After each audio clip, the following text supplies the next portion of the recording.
All right, guys, non-Western philosophy critical summary week 5. So we're going to go into Buddhism. So in the early time, around 5 to 7 CBC, there were an array of people who served through self-discipline that came together to create a higher personal level of experience than what the Vedas allowed, thus leading to the Upanishads. All the while, the plague of new ideas and thoughts, northeastern India did not budge.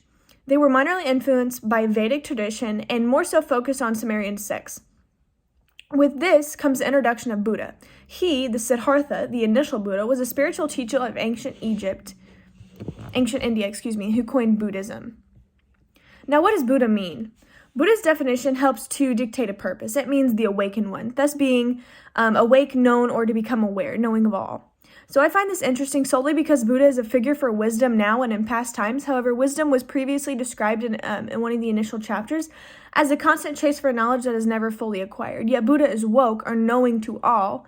So it's interesting that a figure of wisdom is nearly contradictory upon itself. Buddha is basically awake and knows all. However, wisdom is a constant chase for knowledge, yet never fully acquiring that knowledge. So it's kind of contradictory a little bit, but it works.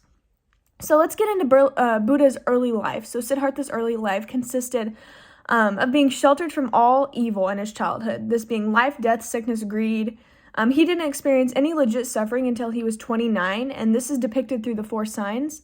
So the first sign being an old man, then a sick man, a dead man, and ascetic.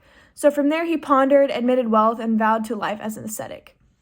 So his enlightenment came from a random day bathing in the river where he fainted and decided mortification would not protect him from liberated suffering. This caused wonder, where he abandoned his newfound life of asceticism and became enlightened.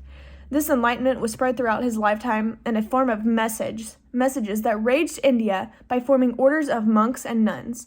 So nearly 400 years after his death, his way of teaching went around orally, and 400 years later they ended up putting it into fine print, transcribed, known as Pali Canon. So this consisted of 3 parts: Pali Canon, Vinaya, early Buddhist rules, Sutra, teaching of Buddha, and Abhidharma, which is early philosophical commentary. So those are the 3 parts of the Pali Canon. From these parts and teachings, 18 monastic schools were established and developed their own set of rules, and this is known as the Nikaya Buddhism.